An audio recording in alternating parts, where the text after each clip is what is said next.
And I want to explain what overwhelm is, because it's when everything feels like it's just too much all at once, and that often leads to burnout, whether it's a mountain of unfinished projects, tight deadlines, or the pressure to constantly create. It's that sense of being frozen, unable to move forward because there's just so much on your plate. Hey, I'm Lara, an artist, educator and entrepreneur who's danced through life in Australia, London and California. Now I'm an Aussie in Atlanta, Georgia, USA. Juggling roles as an artist, ex-dancer, current actor, author, professional educator and qualified life coach, I'm also a wife and mother of two. Join me on this podcast crafted for creative souls at every level, entrepreneurs, artists, dreamers, and hope-filled humans alike. I'm here to guide you towards a life of love, purpose, adventure, and boundless creativity. As a healthy, wealthy, and wise creative soul, I invite you to hit subscribe for weekly inspiration. Anticipate solo episodes, exclusive interviews with creative luminaries, and insightful discussions with my hottie hubby Andrew, a specialist performance physical therapist, as we delve into the dynamics of relationships and more. Dive into a 360-degree view of making a creative life you'll love. Hey artists and creatives, welcome to another episode of Healthy, Wealthy, Wise Artist. I'm Lara, life and creativity coach for artists, as well as a performer. I'm an author, a writer and an actress, and I'm with my husband today. We do episodes together once a month, and he is a specialist performers physical therapist, and we're going to tackle a tough but really essential topic, burnout, which so many of you have shared with me is so prevalent in your life. As creators, we're often told to push through, hustle harder, but that's just not sustainable. Whether it's staring at a blank canvas or a page with no inspiration, or feeling disconnected from your art, or struggling to keep up with the constant demands of your career or the juggle of your art and your career, burnout can take a serious toll on both your health and your creativity. So let's face it, when you're drained and you're overwhelmed, the joy that you once felt in your art can start to fade. And I've been there myself, juggling multiple creative projects and feeling like I'm never doing enough. It's exhausting, and it's not what being an artist should be about. In today's episode, Andrew, my husband, and I will share real-life examples, actionable strategies, and a compassionate approach to help you overcome burnout and find that healthy balance in your life. Because thriving as an artist doesn't mean sacrificing your well-being. So if you're ready to reclaim your energy and your passion, keep listening. You won't want to miss this. I've worked with so many artists, be it dancers, be it singers, actors, in all of the genres. And any little thing in your health can have potential to really affect you. But someone I've managed a lot with their health, and then one time they can come in and be crazily overwhelmed. It's obviously they're really wrapped in fear about something. It's quite a lot to manage. It's something I see a lot, and we want to talk a bit about what gets us overwhelmed. Many of us get so overwhelmed by all the health and wellness advice out there. It's like standing in front of a giant menu with no idea what to order. How do you choose what really works for you and for us as creatives and our unique challenges? And I want to explain what overwhelm is, because it's when everything feels like it's just too much all at once, and that often leads to burnout, whether it's a mountain of unfinished projects, tight deadlines, or the pressure to constantly create. It's that sense of being frozen, unable to move forward because there's just so much on your plate. And for artists, the key to overcoming overwhelm is to break things down into manageable steps instead of focusing on the entire painting. Think about just mixing your colors. Instead of choreographing an entire dance, start with one movement. By narrowing down your focus to the very next step, whether it's a psychological step or it's actually something in your art, you regain control and momentum by taking little bite-sized pieces of what you need to do to avoid that overwhelm. Prioritize what truly matters and let go of the rest, knowing that small progress is still progress. So I'll see artists, and I get it. I'm a physical therapist who treats you. I get the pressures. There's company managers with a touring company that are wanting to know what's the plan. There are a tour booked in front of you that you can't take the dates off. So I get it. We've got to get progress quickly. But when you go and read, you've got to go read information to how to get yourself better. There is like information overload out there. And so the key is this patient comes in, so I read this, Andrew, and, what do you think about this? And so it's great they're asking me my opinion, because everything on Google that you search is not all right, and it's not all wonderful information. And so that's hard for us as people who are just trying to discover things about the body, even areas of the health that I read about. I'm not a specialist there, so we've got to get some tips. So some key little things to take away. What can I do? I would definitely see your specialist, your trusted health people that you see as the main person speaking into that area for you. But some practical things: don't just read one article. Read kind of 3 to 5. Try and get a summary of the areas to see what everyone's saying, or maybe just one person's saying, because then you might not trust it as much. Try and read things that aren't pitched. Read things that are pitched at you, not above your level of knowledge. So if things are obviously pitched at doctors and using words that you don't understand, don't read it. It's not going to be useful. Maybe read the summary at the end, but be careful just to read the things that are going to hit you, and careful about seeing podcasts or things that you've heard people talk about their problem that sounds a little like yours, because my back pain XYZ, but their back pain is not your back pain. And back pain can be so individual and varied. So try and just get multiple sources of information, that sort of thing, and then all of this is good because you need to go and look at information to get the power back in your life. That's so good, like to really own your own preventative measures, to help that overwhelm have some control over it, to actually break it down and go, well, I'm going to do the work to actually stop myself becoming overwhelmed and burnt out by reading and taking things into my own hands, but in a way that's smart rather than a way that adds to your stress. So when you're feeling overwhelmed, start with what resonates with you the most, and trust you know what's best for your body, and you know what's best for your creativity and your creative flow. So often we don't trust our gut as artists, but you need to, because that is actually part of that, what I would call your creative well. And I think listening and tuning into it, there is just a world of good in that. So number 2 is around health and burnout and overwhelm and really balancing your health and creativity. Let's talk about control and the control trap, because balancing knowledge and trusting yourself is something that I think is so important. Creatives often feel the need to control details, whether it's in their art or their health or whatever it is for you. But the arts, the very nature of them and the creative life is not something that we can control. There are pieces of it that we can control, but the outcomes of so many things, like whether we book the show, whether we get, that Grammy that we were going for, whether we, get the gallery, all of that, a lot of it can be outside of our control as much as we can try. And that can lead, not the actual creativity, but that kind of push can lead to the stress and burnout.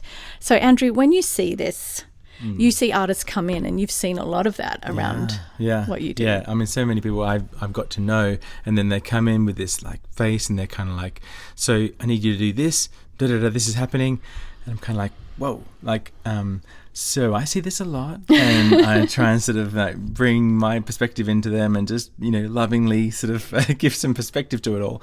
But those who are in too much control, like trying to, be the CEO of their problem right now, there are things they can't control. And that there's a good aspect of it, that they're taking, some initiative, that they're like reading up, and they're kind of like they're in an active place, right? But when they're kind of controlling, telling a therapist what to do, maybe, or saying this is what's going to happen, in the next week or two, that sort of thing can be too overbearing, and a bit more like that they need some perspective on that. And in the end, that whole perspective is usually wrapped in fear, I find. And I know there's been research on this, is that negative emotions, fear mostly, have a really detrimental effect on health. So they actually researched and looked at the white blood cell, the immune system response, when it came to different emotions, fear and the different things, and when there was fear involved, there was like hugely less immune system response. Wow. Which is crazy. So it is important, our mindset and the perspective we have. And so there is a place of kind of letting go and saying, okay, this is where things are at. I can control this. I can control what I do every day. I can use my time full time right now to devote to getting better or something. Yeah. But not overbear, Yeah, and what you mean by overbear is to me that we're controlling what we can't, which actually then leads us to being anxiety, and it's all rooted in fear.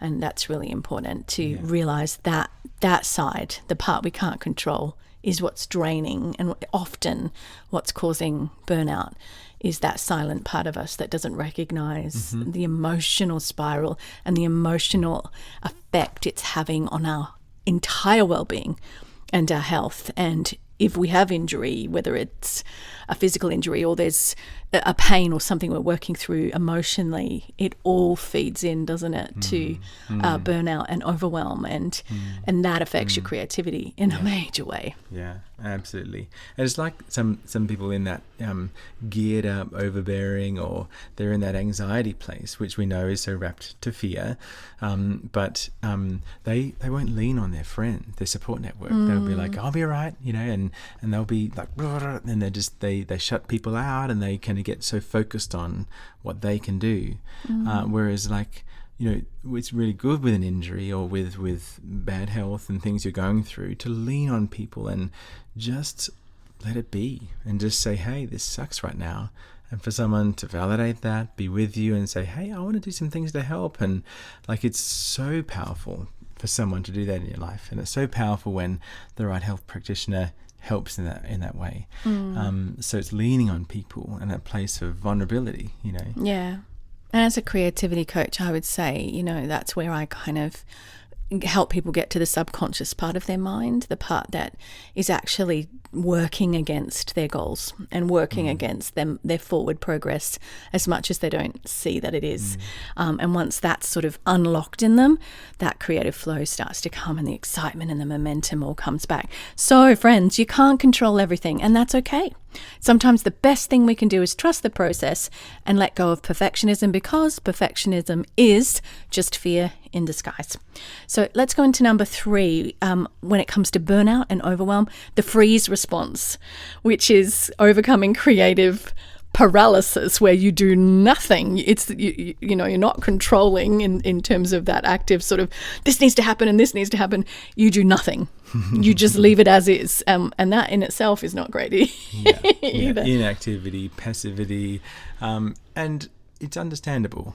Pain can do this, in many ways, but let's unpack it a little bit. Yeah, because the other extreme, it's freezing. It's feeling so overwhelmed that you do nothing. It's like staring at a blank canvas, but it's your life, just staying in that, terrified to make the first stroke, terrified to take action. So what do you think about the freeze response? Yeah, well, let's unpack it a bit. So I think it's understandable. The body has a fight or flight response when it comes to pain or injury or something. But let's unpack it that I think we're fearful about what's the future going to be. There actually are known psychological parts of your brain that are really activated when you're in some pain, that are just naturally catastrophizing. They are naturally making a mountain out of a molehill. Yeah. And that's saying, like, they're literally, because your body's saying, whoa, wait, like, let's stop everything. Well, be careful here, because you don't want to get more injured, or you don't want this to happen in the future. But it's very normal to then go into those thought patterns, and you don't realize it's happening. And you start to realize, what's in the future? Is this going to be okay next week? Am I going to be off show for this long? Or like, how long is it going to be bad? And then, you just have to go into the idea of what if what it coulda, woulda, Yeah. coulda, shoulda, all the things of like what's it going to be like, and you're just wrapped in this paralysis, you know. Yeah, and there's a natural part of that process in that as humans we want to make sure that our basic needs are met, the need for shelter, the need for employment so that we can buy the food, pay our bills. Those basic things that we need to survive are often hooked into that fear and anxiety. But what we need to recognize when it comes to preventing burnout and overwhelm is that just sitting in a paralysis in those fears and in that emotional cesspool of dysfunctional sort of, I'm just anxious and I'm just fearful and I'm not actually taking any action, that's where you start to get into the more burnout and the overwhelm, as an artist, and that does affect your creativity. So how should we respond then in these circumstances? Well, it's just one, doing what your health practitioner wants, but be real and be honest. And so if pain is really stopping you, and pain's quite a high thing, there's heaps of strategies to take that apart, but it really comes down to small steps. So if the next step is over the next week or something is to move the ankle this far, or it's to start to move that head when it's been so painful to move in a certain way, just break it up into little steps. And kind of champion yourself or celebrate of the little wins and the little progress that's happening, because your body is healing. We all have an immune system, and aside some very complicated, difficult conditions in the body, which are rare, our bodies heal, our bodies get better, and we have an immune system that we need to trust, and we need to almost sort of, speak well of our body in that way. So trust it. Enjoy the little steps, enjoy the little things that are kind of getting better, and don't look negatively on the little things that are happening, and just break it down to slower steps. Yeah, and I'd say the same thing for the mind, because Andrew obviously works very much in the body, which is very connected to the mind, and I work in the mind, which is very connected to the body. But it's the same thing here. Like when you've got overwhelm, it's where you're putting too many things up in this sort of whirling dark cloud above your head, and it doesn't have any clarity. And as soon as you start to pull down the elements of your overwhelm, and that overwhelm, as I said, can lead to the burnout, you pull down what is it that is the pieces of that overwhelm and start to take manageable small steps. The smallest action will already begin to break down the overwhelm. So avoid the freeze and the paralysis and take those little tiny steps rather than get stuck. Healing and creativity are deeply connected. So number 4 is healing as a creative process. And sometimes our art is what helps us heal, and other times healing gives us the energy to create. And art is healing because it taps into our brain processes, emotions and experiences. When we create or engage with art, whether it's painting, dancing, or music, our brain releases dopamine, the feel-good hormone, which helps improve mood and reduce your stress. It also activates the same neural pathways we use for processing complex emotions, allowing us to safely explore and express feelings that might be difficult to verbalize. This process of creating or viewing art helps bridge the gap between our conscious and our unconscious mind. So I like to say the stories that we're telling ourselves in our head that we're not aware of, and that promotes emotional healing and gives you more personal insight as well. So whether it's choreographing a dance or sketching in a notebook, you're engaging in a kind of therapeutic dialogue with yourself, making sense of your inner world in a way that words sometimes can't unless they're actually put to paper.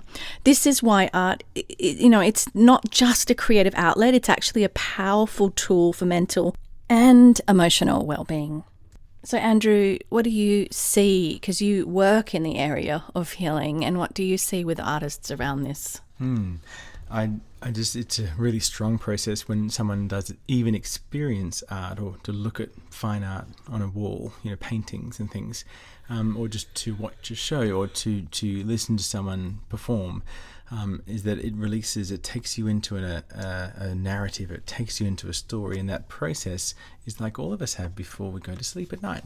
We all enjoy that as part of our life, and so that takes you out of focusing on the struggle, or focusing on pain, or focusing on problems and your health problems and that sort of thing, and has a really positive effect on your health and well-being and that sort of thing. So it's really powerful in itself. Yeah. And too, like, your art doesn't have to stop when you're healing. Now, of course, Andrew, you deal with people who are on a show and the show is the art and suddenly they're like, oh, am I going to be able to perform tonight? And it feels like their art is getting taken away from them. But in fact, art can be a powerful tool to help you process and heal and move forward. And what's funny is often we think, oh no, I've lost that. But the actual art that's in you, there are still ways to connect with creativity to help you heal, even if you do have an injury that has taken you out, right? Yeah, so I think if it comes for me in conversation where I sort of notice that they're really, getting affected by this, I'd be encouraging them to say, hey, like, read and just do some straight lines and do some dialogue with a friend actor or just sort of do some creativity, write some stuff, just because creativity is so many genres and just being involved in that process is really powerful for them, and say it's part of who you are. Yeah. That's identity in a good way. Yes, that's so true. Them, right?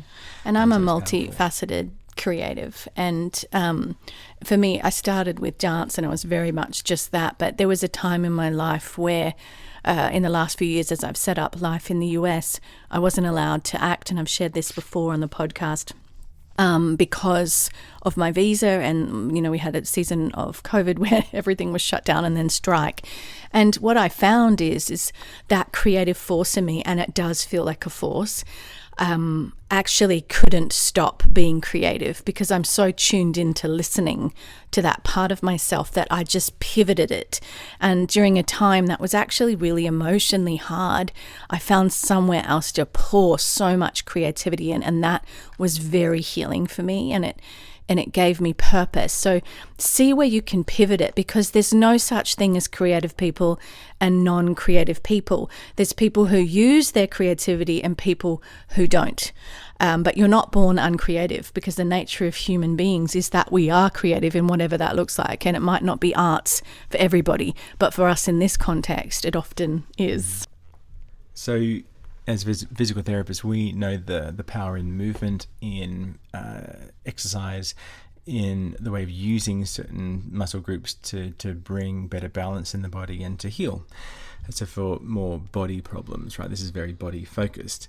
But there's often boundaries on, you can move your leg that far, but see how your back's arching? That's going to hurt your injury right now. So just within the boundaries, there's so much power to do not only your exercises, but even just to kind of move to movement if you're a dancer. I had an opera singer who was really restricted with her body, with back pain, and it was really, it would knock her out for a day or two, basically, if she just moved a certain way and just felt the pain in her back. So it was quite abasing. It was quite affecting her life in a big way. So we found a way of her moving, and she knew in my exercises and all the regime I had that it was better in a certain position. So she just started to sing there. It was her own initiative. And she just realized, wow, my voice sounds so great. And just experiencing that again, to just, hear her voice and sort of move and have her body in a totally different position, basically hands and knees on the ground. But so she wouldn't sing like that in a performance, but it was really, it broke something off her recovery, and she was up, kneeling very soon, kind of upright. And it was this breakthrough of like, wow, because she used her singing in a way. And now that's not everyone's story, but that was quite profound with the way that it just broke her out of getting so focused on the pain, the injury, that one thing. So movement has its way, and your arts has its way. So just, be creative, do things that are very normal for you in the boundaries that you've set. I love what you're sharing, because I had a client a few weeks back who was experiencing huge anxiety because some things had come up in her dance career that had taken her out for a season. And when she was feeling this anxiety, it almost like made her feel like, I don't want to be in class, I want to run away. So we did some work together, and basically it involved her asking the anxiety what it was trying to tell her. And she worked out through the process we went through together that it was just trying to protect her. It was just trying to keep her safe because of what had happened in the past. So quite often what we're feeling physically, Andrew, as he shared, and what we're feeling emotionally is actually a signal of our body just trying to tell us something. And when you tune into it, it's actually very beautiful, because your art doesn't have to stop when you're healing. In fact, it can be a powerful tool to help you process and to move forward. So in coming back to overcoming creative burnout, how artists can balance health and creativity, we're going to talk about building a sustainable routine, because routine is key to both health and creativity. And that's why I'm always saying on this podcast, building a 360-degree life you love, where every piece of that life pie, whether it's your social life or your work or your finances, all affects your creativity. But it's not just about doing everything perfectly, throw away perfect. That can just be controlling and fear-based as well. It's about consistency. It's about flexibility. It's about little action steps. What's your take on that? Yeah, well, when it comes to health and recovering, if you're maybe on a show and you're deemed off for 2 days, 7 days, 14 days, whatever, I see it as that if you're on that show, then your full-time work is recovery.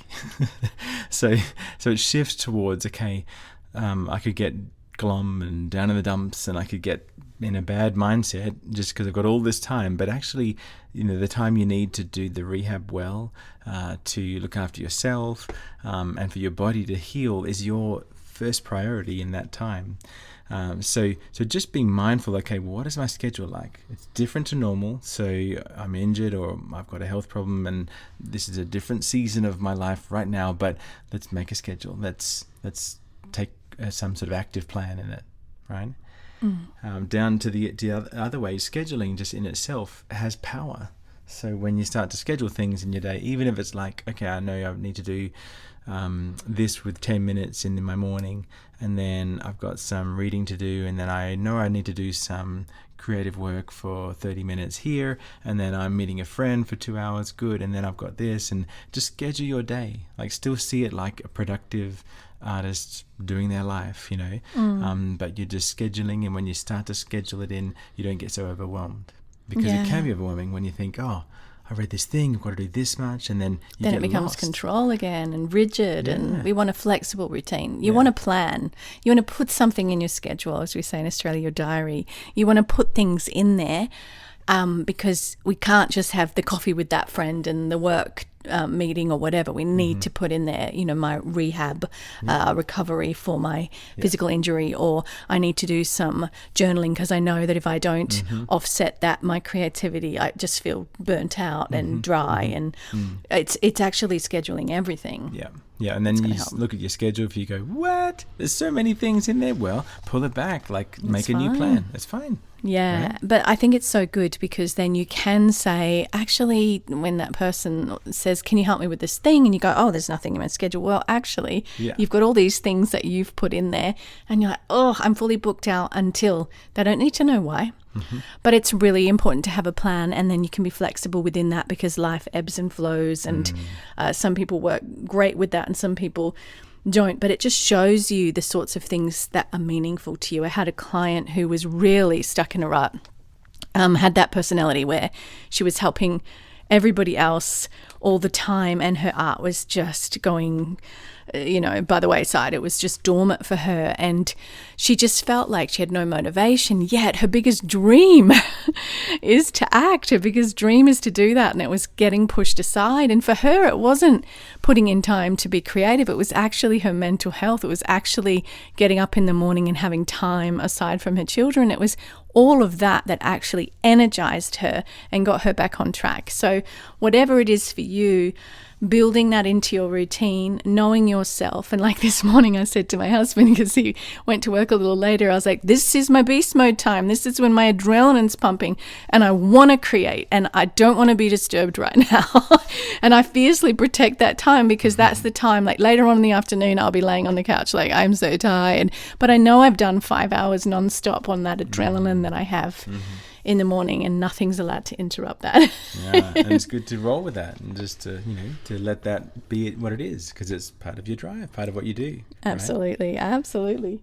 So in summary on that point, find a routine that works for you and your creativity. It's not going to be like anyone else. Remember, it's a journey and it's okay if it changes over time. Now, we hope today's discussion has given you some insights and some ideas and some encouragement for balancing your health and your creative life. And any other key takeaways that stood out that you want to share? I just think it's great, just really thinking about these points. The mind is so connected to physical healing, and that's my passion. And so bringing that holistic 360 living into what I do as a physical therapist is super key, just because there's concrete research that shows us how connected it all is. So just know that it's all connected. Yeah, you are Body all connected. problem, Absolutely. mind problem, body problems. Creativity problem. Well, there's always creativity, but it's whether you're actually using it for your dreams and goals. Yeah, and look, that control can kind of be hidden. Fear can be hidden in control. That's so just true. It can be something that's hidden, and we don't think it's actually manifesting that way, but it's really a anxiety, fear-based thing. So just check in. Yeah. Lots of check in. Yeah. Remember, we're here to support you. If you have any questions or topics that you would like us to cover, then reach out to us on social media. I'm larabiancapilcher.com on lots of platforms. You can find me just about anywhere almost. And if you found today's episode helpful, please share it with a fellow creative. That helps us to get the word out. Remember to check out all of the latest blog posts and podcast episodes at larabiancapilcher.com/podcast or /blog. And if you're struggling with anything specific in your health or a creative challenge, let us know. We'd love to answer it in an upcoming episode. And friends, don't forget, it's a great time to have coaching with me. You can book that through larabiancapilcher.com/coaching. And remember to keep living that beautiful life of love, purpose, adventure, and boundless creativity. Until next time, we're with you on the journey, friends. With you on the journey. Phew, today's masterclass is done.